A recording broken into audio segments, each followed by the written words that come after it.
ஓம் ஸ்ரீ ராகவேந்திராய நம.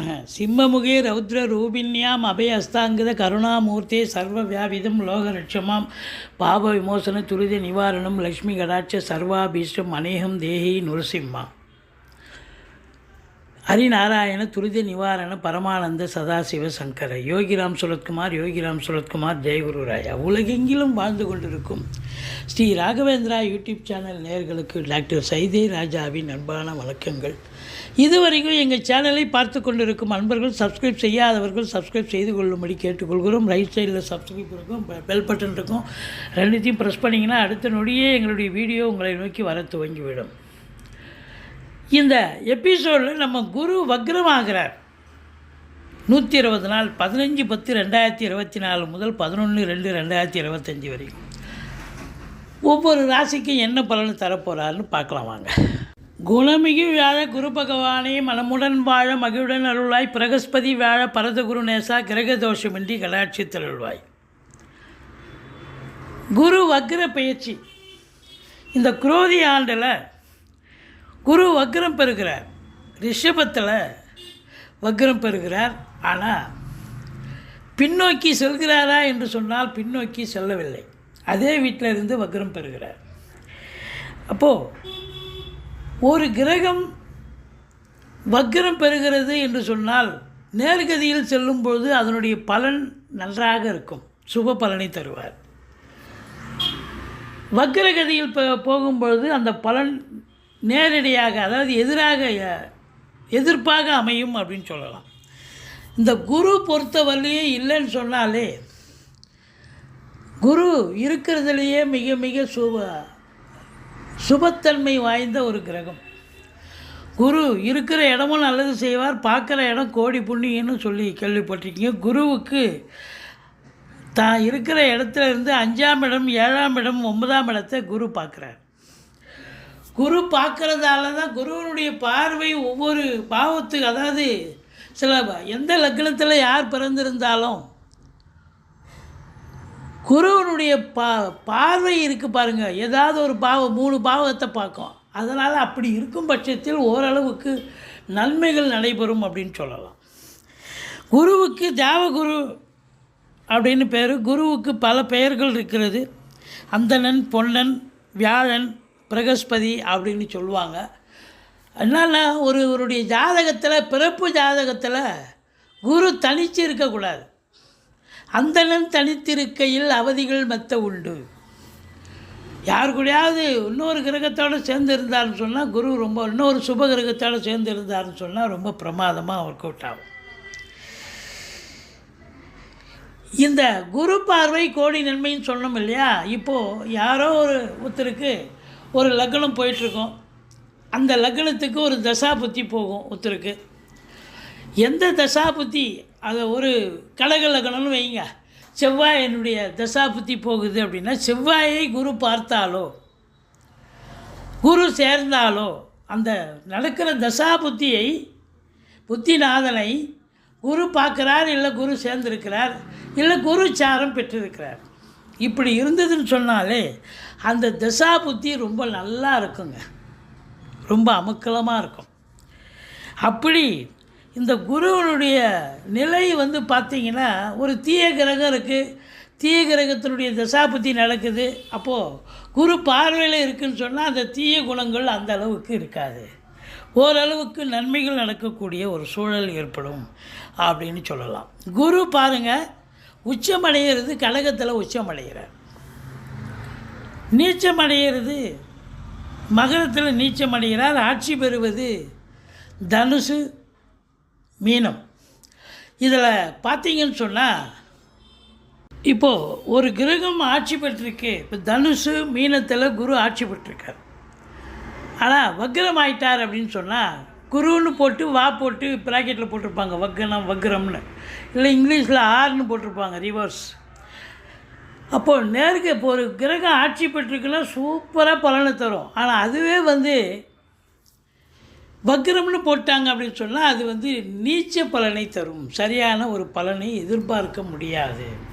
அதுபோல் உச்சம் பெற்ற கிரகம், இப்போ கடகத்தில் உச்சம் பெறுகிறார், உச்சம் பெறுகிறார் அப்படின்னா வக்ரம் பெறுகிறார், அந்த குரு வக்ரம் ஆயிட்டார்னு சொன்னால் அப்போது நீச்ச பலனை தருவார். இப்போ மகரத்தில் குரு நீச்சமாக இருக்காருன்னு வைங்க, அப்போ அவர் வக்ரமாக இருந்தால் என்ன பலனை தருவார்? அது பார்த்திங்கன்னு சொன்னால் உச்ச பலனை தருவார். அப்படியே ஆப்போசிட், மகரத்தில் குரு நீச்சமாக இருந்து வக்ரம் பெற்றால் அற்புதமான பலனை வாரி வழங்குவார், உச்ச பலனை தருவார் அப்படின்னு நம்ம சொல்லணும். இப்போ ஒருவருடைய ஜாதகம், பிறப்பு ஜாதகத்தில் குரு போட்டிருக்காங்க, குரு போட்டு வக்ரம்னு போட்டிருக்காங்கன்னு வைங்களேன், இல்லை ரிவர்ஸ்னு போட்டிருக்காங்க பிறப்பு ஜாதகத்தில் அப்படின்னா, யாருடைய ஜாதகத்தில் குரு வக்ரமாக இருக்கிறதோ அவங்களுக்கெல்லாம் இப்போ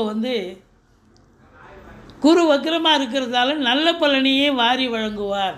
ஏன்னா இப்போ குரு வக்ரமாக இருக்கார்ல, இந்த குரு எவ்வளோ நாளைக்கு வக்ரமாக இருக்கார் அப்படின்னா, இந்த மங்களகரமான குரோதி ஆண்டு குரு வக்ர பேச்சு நடக்கிறதுங்க. அதாவது புரட்டாசி மாதம் 29ஆம் தேதி குரு வக்ரமாகிறார், செவ்வாய்க்கிழமை 15/10/2024. இந்த குரு வக்ர நிவர்த்தி அடைகிறது மங்களகரமான குரோதி ஆண்டு தை மாதம் 29ஆம் தேதி குரு வக்ர நிவர்த்தி வருகிறார் 11/2/2025. சுமார் 120 நாள் குரு வக்ரமாகிறார். 120 நாளுங்கிறது 4 3 12 கிட்டத்தட்ட 4 மாதம் ஆகிப்போகுது. இந்த 4 மாத காலமும் யாருக்கெல்லாம் குரு நன்மை செஞ்சாரோ அவங்களுக்கெல்லாம் தீமை பண்ணுவார், தீமை பண்ணிகிட்டு இருந்த குரு நல்லது செய்வார் அப்படின்னு எடுத்துக்கலாம். அதாவது குரு வக்ரம் என்று சொன்னால் முன்மீட்டு பலனை தருவார். அந்த குரு மேஷத்துக்கு வரணும்னு அவசியம் இல்லைங்க, அங்கேருந்து வக்ரமாக இருந்தாலும் அது வக்ரம்தான். அப்போது இந்த குரு பகவான் பொறுத்தவரையிலையும் வக்ரமாக இருக்கிற காலங்கள் இந்த 120 நாள் 15/10/2024 11/2/2025 வரைக்கும் சுமார் 120 நாள். யாருக்கெல்லாம் பிறப்பு ஜாதகத்தில் பர்த் சார்ட்டில் குரு வக்ரமாக இருக்கோ அவங்களுக்கெல்லாம் யோகமான நாள் எடுத்துக்கலாம். நீங்கள் எந்த லக்னமாக இருங்க, எந்த ராசியாக இருங்க, குரு வக்ரமாக இருக்கா கண்டிப்பாக உங்களுக்கு யோகமாக அமையும். இந்த 120 நாளில் எதுலாம் நடக்காதுன்னு நினைக்கிறீங்களோ அதெல்லாம் நடக்கும், நடந்து முடிந்து விடும், சக்ஸஸாக நடக்கும் அப்படின்னு எடுத்துக்கலாம். இப்போது இந்த குரு பகவானுடைய வக்ர ஆகுது இல்லையா, ஒவ்வொரு ராசிக்கும் எப்பேற்பட்ட பலனை வழங்கப் போகிறது 12 ராசிக்கும் அப்படின்னு பார்க்கலாம் வாங்க. துலா ராசி காலபுருஷனுக்கு 7வது ராசி. சுக்கிர பகவான் ஆட்சி பெறும் வீடு. சித்திரை 3-4 பாதங்கள், சுவாதி விசாகம் 1-2-3 பாதங்கள் உள்ளடக்கியது. இந்த குரு பகவான் ரிஷபத்தில் வக்ரகதியில் இருக்கிறார். 8ஆம் இடத்தில் இருக்கார், ஆனால் வக்ரகதியில் இருக்கார். இதனுடைய 120 நாள் வக்ரகதியில் இருக்கும் காலங்கள் இந்த துலா ராசிக்கு எப்பேற்பட்ட பலனை குரு பகவான் வழங்குவார்? நல்ல பலனை வழங்குவாரா இல்லை சுமாரான பலனை வழங்குவாரா? பாருங்கள், துலா ராசிக்கு குரு நல்லவர் அல்ல. துலா ராசிக்கு குரு நல்லவர் அல்ல. அப்போ குருவை பொறுத்தவரையிலையும் மறைஞ்சிருந்தாவே சிறப்பு தான், ஒன்றும் குறை கிடையாது, சூப்பர். அப்போது உங்களை பொறுத்தவரையிலையும் குரு 8ல் மறைஞ்சி வக்ரம் பெற்றிருப்பது என்பது மிக சிறப்பு, நல்லது நடக்கக்கூடிய ஒரு சூழல். நண்பர்களால் ஆதாயம், கூட்டு தொழில் சிறந்து விளங்கும். மற்றபடி உங்களுக்கு நல்ல பணவரவு, பொருள் வரவு கண்டிப்பாக கிடைக்கும் அப்படின்னு சொல்லணும். வெளியூர் வெளிநாட்டு பயணம் ஒரு சிலர் போவீங்க, ஒரு சிலர் ஆத்ம திருப்திக்காக சுற்றுலா கூட போயிட்டு வரக்கூடிய நிலை இருக்கும். அது இன்ப சுற்றுலாவாக இருக்கலாம், ஆன்மீக சுற்றுலாவாக இருக்கலாம்.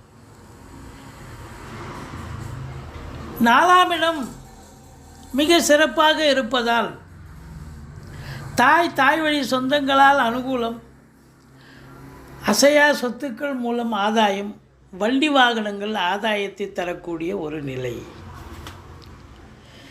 இதில் பாருங்கள், மூலாம் இடத்து அதிபதி குரு வக்ர நிலையில் இருப்பதால் உங்களுடைய இளைய சகோதர சகோதரிகளால் நன்மைகள் நடக்கும், எடுக்கின்ற காரியங்கள் சக்ஸஸ் ஆகும் அப்படின்னு சொல்லலாம்.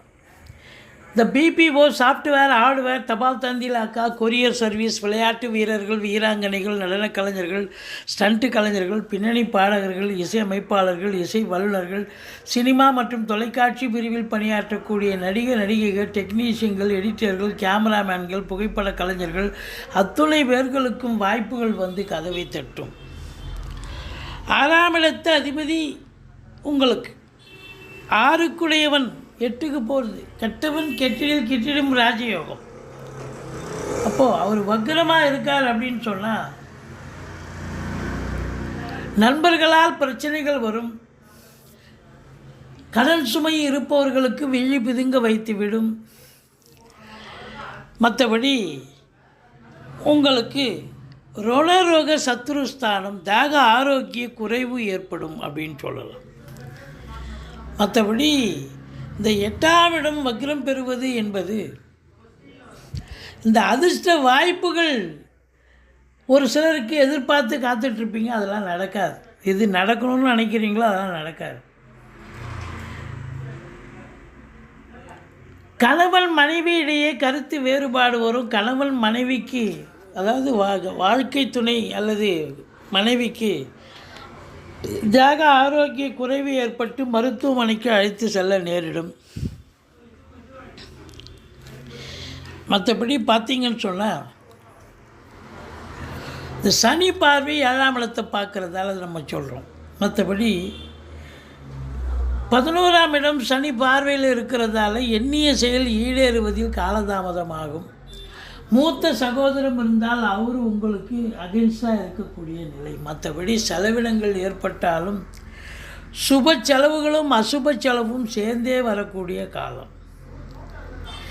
இந்த பிறப்பு ஜாதகத்தில் குரு வக்ரோன்னு இருக்குது பாருங்கள், உங்களுக்கு இருந்துச்சுன்னா இப்போ அந்த காலகட்டம் உங்களுக்கு அற்புதமாக இருக்கும். யாருடைய, அதாவது ஒருத்தருடைய ராசி துலா ராசியாக இருந்து எந்த லக்னமாக இருந்து குரு எந்த இடத்துல ஒன்றாலும் வக்ரமாக இருந்தாலும் இப்பொழுது இந்த 120 நாளும் உங்களுக்கு திருப்திகரமாக இருக்கும், நல்லதே நடக்கும் அப்படின்னு சொல்லலாம். ஆனால் நல்ல பண வரவு பொருள் வரவு இருக்குங்க, அது ஒன்றும் குறை கிடையாது. பொருளாதாரத்தில் சுபீட்சம் இருக்கும். சில நேரத்தில் குடும்பத்தில் சண்டை சச்சரவு வரும், எச்சரிக்கையோடு இருந்துங்க. குரு தட்சிணாமூர்த்தியை வழிபாடு பண்ணுங்கள். மற்றபடி இந்த துலா ராசிக்கு ஒரு சுமாரான காலங்கள் அப்படின்னே சொல்லலாம். எங்களுடைய வீடியோ பிடிச்சிருந்தால் லைக் பண்ணுங்கள், ஷேர் பண்ணுங்கள், சப்ஸ்கிரைப் பண்ணுங்கள். மறக்காமல் சப்ஸ்கிரைப் பண்ணுங்கள். நன்றி. வாழ்க வளமுடன்.